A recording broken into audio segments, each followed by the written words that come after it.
नमस्कार,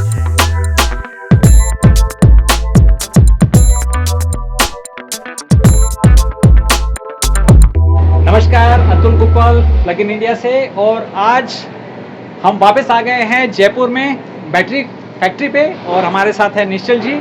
तो आज गुफ्तगू करते हैं उनके साथ में थोड़ा सा फैक्ट्री के अंदर जाके। तो निश्चल जी, हम लोग अभी खड़े हैं असेंबली एरिया के बैटरी के, और सबसे जो हॉट टॉपिक आज के दिन में वो है फेम सब्सिडी का। और हम लोग जानना चाहेंगे कि आपके कंपनी की क्या स्ट्रैटेजी रहेगी, क्या राय है आपका फेम के बारे में? सर, मेरी पर्सनल राय तो डेफिनेटली बहुत अच्छी है अबाउट फेम सब्सिडी। इनिशियली जब फेम सब्सिडी लॉन्च हुई थी तब ऐसा लगता था कि it is very complicated and very difficult for any company to really avail the benefits. हाँ जी। और उसके अंदर जैसे फेज वाइज मैनर में उसकी इंडिजिनाइजेशन करनी थी, बट और उसके सामने जिस हिसाब से उसका जो इंसेंटिव्स थे वो इतने ज़्यादा नहीं थे to actually invest so much of money into everything, and you know the incentives were not so high. But जो अभी जो फेम 2 के अंदर जो रिविजन हुए हैं, and with almost 40% of the vehicle can be availed as a subsidy, I think it is a very big decision, very bold decision on the part of the government, and this is, I think, the step which has been taken to really create India as, you know, maybe the hub of electric mobility for the world. तो अभी जो fame subsidy है वो लो speed गाड़ियों के लिए नहीं है। हाँ जी। और अपने पास जो दोनों गाड़ियां हैं, राइट, वन और LOEV, दोनों लो स्पीड की गाड़ियां हैं। दोनों लो स्पीड। तो आगे चल के क्या प्लान है अपना? तो उसके लिए हम लोग इनफैक्ट हाई स्पीड के लिए पहले से ही काम कर रहे थे, और हम लोग एक हाई स्पीड स्कूटर और एक हाई स्पीड मोटरसाइकिल, अच्छा, हाँ, वो बहुत जल्दी लॉन्च करने वाले हैं। तो ये जो हाई स्पीड मॉडल हैं डीलर्स के पास कब तक पहुंच जाएंगे आपके हिसाब से? तो हमारा टारगेट तो नवरात्रे से पहले का है। ओके। नवरात्रे से पहले का है। निश्चल जी, हमने लोकलाइजेशन की बात शुरू की जी, और एक पार्ट जो मैन्युफैक्चरर लोग बहुत कतरा रहे हैं लोकलाइज करने के लिए वो है आपके प्लास्टिक पार्ट्स। तो ज़रा हमारे व्यूअर्स को आप बताइए कि दिक्कतें क्या है प्लास्टिक पार्ट्स में, और टाइमलाइन क्या है लोकलाइजेशन का आपके हिसाब से, जो इंडियन EV इंडस्ट्री को लगेगा प्लास्टिक के लोकलाइजेशन के प्लास्टिक पार्ट्स? सर, लोकलाइजेशन में जो सबसे बड़ी प्रॉब्लम है वो है वन टाइम कॉस्ट, जो स्पेशली मोल्ड के लिए। स्कूटर के लिए मोल्ड कॉस्ट जो है वो कितना अंदाजन पड़ता है आपको? सर, ऑलमोस्ट मल्टीपल करोड़ लगता है फॉर वन स्कूटर। तो 2-2.5 करोड़ रुपए का इन्वेस्टमेंट है। और जिस हिसाब से वॉल्यूम्स हैं आज की तारीख में, जितना उस वॉल्यूम पे कॉस्ट बहुत ज़्यादा चले जाएगा मोल्ड फाउंडेशन वही। हाँ जी। बट अब जैसे सब्सिडी का जो अभी इंसेंटिव जो OEMs को मिल रहा है, उसकी वजह से मेरे को ऐसा लगता है कि अब ज़्यादा से ज़्यादा लोग प्लास्टिक पार्ट्स को इंडिया में ही बनाएंगे, बिकॉज ये एक नेसेसरी कंडीशन है फॉर फेम 2। और जिस हिसाब से जो वॉल्यूम्स जिस हिसाब से पिक हो रही है बिकॉज ऑफ फेम सब्सिडी, और जो आने वाले समय में जिस हिसाब से दिख रहा है, मुझे लगता है कि कोई भी डिसेंट साइज्ड ऑर्गेनाइजेशन जो कि इलेक्ट्रिक व्हीकल्स में है, वो इसको over a period of 2 years to 3 years amortise कर पाएगी इस कॉस्ट को। हाँ जी। निश्चल जी, हमने फेम सब्सिडी की बात की, और ऑब्वियसली उसके साथ साथ लोकलाइजेशन का भी एक मुद्दा उठता है जी। और हम जानना चाहेंगे कि एग्जैक्टली कौन से पार्ट्स हैं जो ऑलरेडी आप लोकलाइज कर चुके हैं, अगर आप हमको ज़रा जस्ट बता देंगे एक बार तो। सर, देखिए, ये सबसे important chassis, this is already localised. Seats we already have localised. Local vendor है। हाँ जी।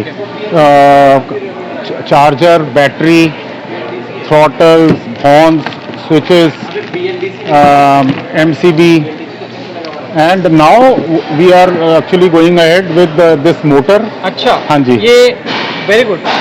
Made in India. Made in India motor, made in India controller, made in India converter, made in India all the switches, horns, harness, rear view mirrors, almost everything, because now it is imperative. तो battery का बहुत ही अनोखा programme है जो mechanics के लिए, जो normal scooter वाले मैकेनिक है पेट्रोल वाले, तो वो ये है कि आपको एक दिन फैक्ट्री पे बुलाते हैं, आपको ट्रेन करते हैं कि ईवी बैटरी का रिपेयर कैसे किया, ईवी बैटरी गाड़ियों का जो रिपेयर है वो कैसे किया जा सकता है।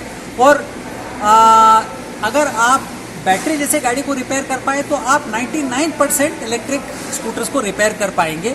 तो चलिए इस प्रोग्राम के बारे में थोड़ी जानकारी लेते हैं अंसल साहब से। रिसेंटली हम लोगों ने बैटरी ट्रेनिंग प्रोग्राम लॉन्च किया है, जिसमें हम लोग लोकल टेक्नीशियंस को जो ऑलरेडी टू व्हीलर को ठीक कर रहे हैं, उन्हें इलेक्ट्रिक टू व्हीलर को रिपेयर करने की और सर्विसिंग करने की ट्रेनिंग देते हैं। इस प्रोग्राम में हम लोग बताते हैं कि इलेक्ट्रिक व्हीकल के फॉल्ट्स को कैसे फाइंड करें और उसे कैसे ट्रबल शूट करें। इसके लिए हम जो लोकल टेक्नीशियंस होते हैं उनको अपने फैक्ट्री में बुलाते हैं और यहाँ पे 5 या 10 के बंच में उन्हें ट्रेन करते हैं, और जो लोग इंटरेस्टेड रहते हैं उन्हें ऑथराइज्ड बैटरी सर्विस सेंटर बना देते हैं उनके गैरेज को। और जाहिर है मैकेनिक को सबसे पहला प्रश्न यही आता है कि सर गाड़ी स्टार्ट नहीं हो रही, ठीक है। तो कोई भी बिजली वाली गाड़ी जब स्टार्ट नहीं हो रही होती है तो टेक्नीशियन को क्या करना चाहिए? अगर आप लोगों को कोई स्टेप बाय स्टेप प्रोसेस बता सकते? बिल्कुल सर।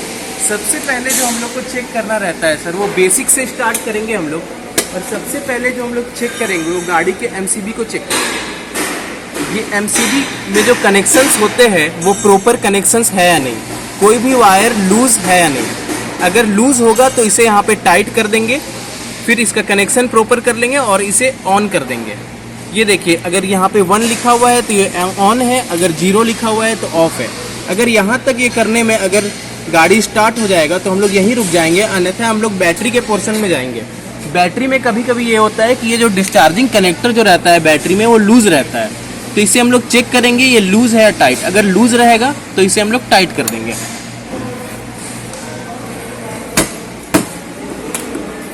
अगर ये हम लोग देख लिए एमसीबी ठीक है और बैटरी का डिस्चार्जिंग कनेक्टर ठीक है और तब भी गाड़ी स्टार्ट नहीं हुआ है, तो इस केस में हम लोग देखेंगे ब्रेक सेंसर कटअप।